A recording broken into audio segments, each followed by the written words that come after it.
జై సింగరేణి. ఇక్కడ ఉన్నటువంటి కార్మికులందరికీ కూడా నమస్కారాలు. ముఖ్యంగా యువ కార్మికులు, మహిళా కార్మికులకు ప్రత్యేకంగా నమస్కారాలు. సింగరేణి లాంటి కంపెనీలో ఇప్పటికీ కూడా బ్రిటిష్ పరిపాలనలాగా కొనసాగుతుందన్న దాంట్లో ఎటువంటి అనుమానం లేదు. మరి ఆఫీసర్ ఒక మాట చెప్పారంటే దాన్ని దాటిపోవడానికి లేదు. గొంతు గట్టిగా పెంచి మాట్లాడితే ఛార్జ్షీట్ ఇచ్చేటటువంటి పరిస్థితి. ఇట్లాంటి పరిస్థితులు ఉన్నప్పుడు రియాజ్ అన్న లాంటి పోరాట చరిత్ర తెలుసుకోవడం చాలా అవసరం.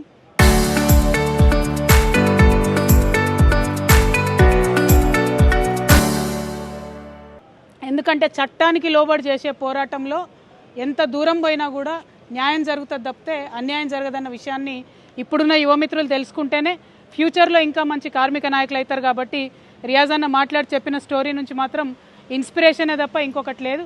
అన్నగారికి మళ్ళొకసారి లాల్ సలాం చెప్తున్నాం. అదేవిధంగా ఇక్కడ ఉన్న కార్మికులందరికీ కూడా నా రిక్వెస్ట్, డెఫినెట్గా మేనేజ్మెంట్ నుంచి రకరకాల ఒత్తిడి వస్తుంది.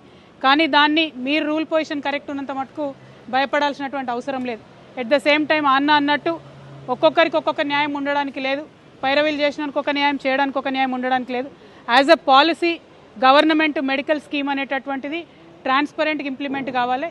ఇప్పుడు ఏదైతే నిమ్స్ పద్ధతిలో పెడుతున్నామని చెప్తున్నారో, ఒక 150 కార్పొరేట్ హాస్పిటల్స్ ఉన్నాయో వాటన్నిటిలో కూడా అడిషనల్గా కార్మికుల దగ్గర డబ్బులు తీసుకోకుండా వైద్యం చేయాలనేటటువంటిదే ఆలోచన.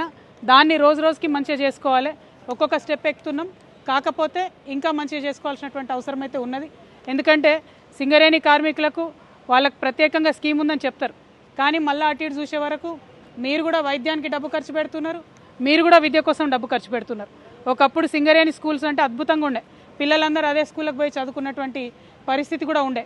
ఇప్పుడు మాత్రం స్టాఫ్ లేరు, టీచర్స్ లేరు. ఇవన్నీ ఒకటేసారి జరిగినాయి అంటలేదు.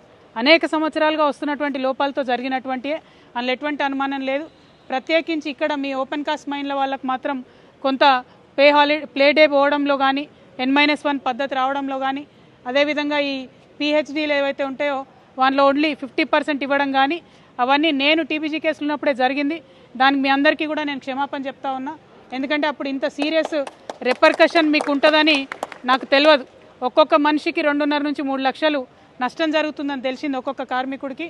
కాబట్టి ఎక్కడైతే పోగొట్టుకున్నామో అక్కడే సాధించుకోవాలి. ఆ టైంలో పోయినటువంటి ఆ హక్కును ఖచ్చితంగా నేను మీకోసం ముందుండి ఫైట్ చేసి సాధిస్తా అని కూడా ఈ సందర్భంగా మీకు మాట ఇస్తూ ఉన్నాను. ఎట్ ద సేమ్ టైం ఎక్కడికి ఏ సెక్షన్కి పోయినా, ఓపెన్ కాస్ట్ అయినా, అండర్ గ్రౌండ్ అయినా కూడా అందరు ఒకటే అడుగుతున్నారు, మాకు అలియాస్ నేమ్స్లో సమస్య తీర్చండి అని అడుగుతున్నారు. అది అంతకుముందు చాలా బలంగా CMD గారికి చెప్పి మీరు చూసి చూడనట్టు ఇది వదిలిపెట్టండి, విజిలెన్స్ కేసులు పెట్టొద్దు అని చెప్పి ఫోర్స్ చేసి ఆనాడు చేయడం జరిగింది అలియాస్ పేరు. ఇప్పుడేమో నరసింహరావు గారు, తర్వాత శ్రీధర్ గారు ఉన్నప్పుడు, ఇప్పుడేమో అలియాస్ పేర్లు అంటే ఫస్ట్ విజిలెన్స్ కేసు పెడుతున్నటువంటి పరిస్థితి ఉంది. అంటే డిపెండెంట్ ఉద్యోగాలు ఇవ్వకుండా ఉండడానికి ఎన్ని బహానాలు కావాలో అన్ని బహానాలు పెట్టుకొని డిపెండెంట్ అప్లై చేస్తే అయితే అలియాస్ పేరు బాగాలేదని విజిలెన్స్ వేయడం, లేకపోతే 2000 మందిని ఇప్పటికీ ఆపి పెట్టినరు. ఆల్రెడీ అన్ఫిట్ అయ్యే పరిస్థితి ఉన్నప్పటికీ కూడా ఇబ్బంది పెడుతున్నటువంటి సందర్భం ఉంది. డిపెండెంట్ ఎంప్లాయీస్ కోసం మాత్రం బలంగా నిలబడి ఫైట్ చేస్తాం. మీరందరూ కూడా చూసినారు, గత 3 నెలల కింద నేను రియాజ్ అన్న సింగరేణి భవన్ ముట్టడి చేసినాక ఒకసారి పెట్టిరు బోర్డు, కానీ మళ్ళీ అందులో కూడా ఎవరికి పెద్ద బెనిఫిట్ కాలే. సో అట్లా ప్రతిసారి ముట్టడి చేయడం కాకుండా as a policy monthly 2 times medical board ఉండాలనే నినాదం HMSది. దానికోసమే ఫైట్ చేస్తాం. రియాజ్ అన్న నేను కూడా అనుకుంటున్నాం ఇంకా బలంగా ఎట్లా కొట్లాడాలి అనేటటువంటి పరిస్థితి మరి ఆలోచన చేస్తూ ఉన్నాం. విజిలెన్స్ కేసులు 10% కూడా పాస్ కాలేదన్న అది మరీ అన్యాయం. సింగరేణిలో అసలు చదువుతో సంబంధం లేదు, కానీ 10th పాస్ కాలేదని చెప్పి ఆపుతున్నారు విజిలెన్స్లో. ఎందుకోసం? నౌకరీ ఎట్లా ఇవ్వద్దు అనే బహానా అన్నట్టు.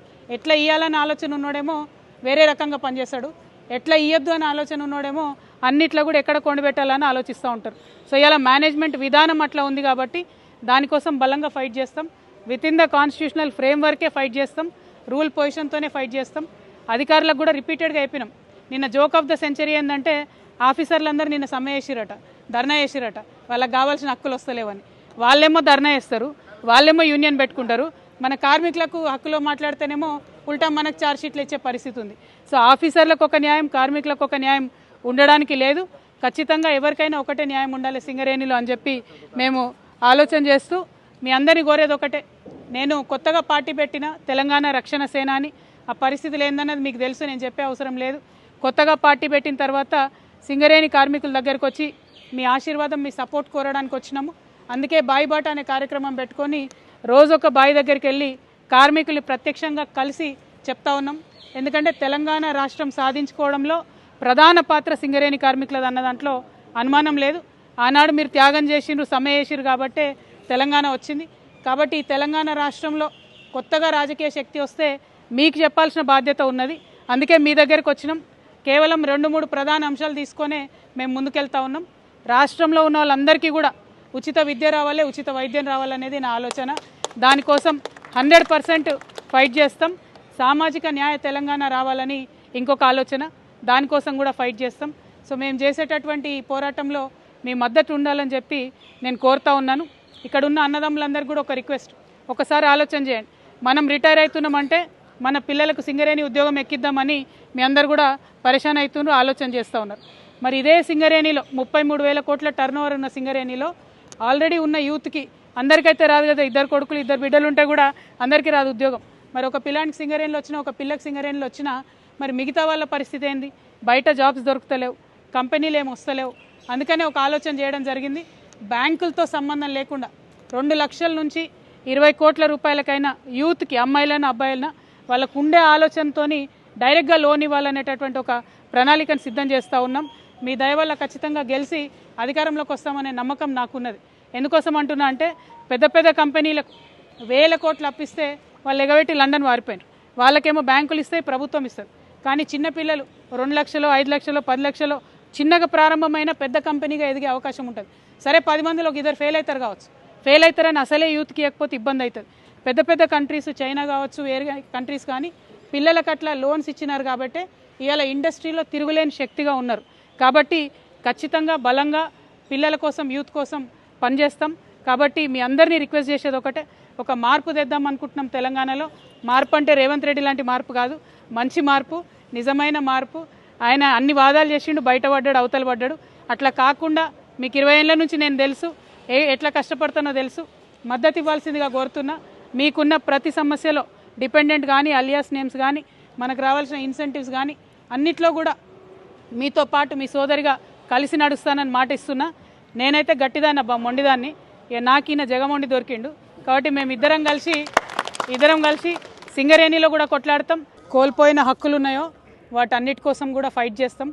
కొన్ని హక్కులు టీబీజీకేఎస్ ఆధ్వర్యంలో కూడా కోల్పోయినాం, ప్లే డే లాంటివి, పిహెచ్డి లాంటివి. వాటిని రిస్టోర్ చేయడానికి కూడా నా శాయశక్తుల ప్రయత్నం చేస్తా అన్నది వేరే డౌట్ ఏం లేదు. అందరినీ ఇవాళ వెంటాడుతున్న సమస్య మాత్రం డిపెండెంట్ ఎంప్లాయ్మెంట్. దానికోసం బలంగా మాట్లాడతాం, కొట్లాడతాం.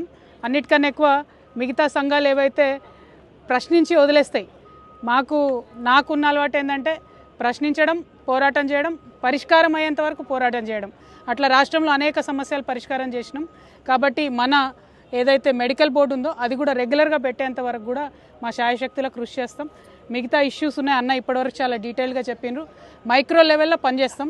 చేయాలంటే మాత్రం మీరు గట్టోళ్ళకి, మొండోళ్ళకి సపోర్ట్ చేయాలి. హెచ్ఎంఎస్కి అన్నను గెలిపియండి, టీఆర్ఎస్ నుండి నన్ను గెలిపియండి. ఏదో ఒకటి రోజు టైం వస్తుంది, రాష్ట్రాన్ని బాగు చేసుకునాల్సిన అవసరం కూడా ఉన్నది. కాబట్టి దానికోసం పార్టీ పెట్టి బయటకు వచ్చినాం. కొత్తగా బయటికి రాలే, యాక్చువల్గా బయటకు నూకేస్తే పార్టీ పెట్టినాం. వేరే తేడా ఉంది దానికి బాగా. అది గమనించి మద్దతు ఇవ్వాల్సిందిగా కోరుతా ఉన్నాను. ఒకటే ఒక ఆలోచన, జరిగిన తప్పులు ఉంటే సవరించుకుంటాం, అందులో ఎటువంటి భేషజాలు లేవు. ఎందుకంటే మేము భేషజాలకు పోతే మీకు డైరెక్ట్గా 2-3 లక్షలు నష్టం జరుగుతుంది. కాబట్టి భేషజాలు ఏం లేవు. కార్మికులకు ఏది మంచి అయితే దానికోసం ఫైట్ చేస్తాం, దానికోసం కొట్లాడతాం.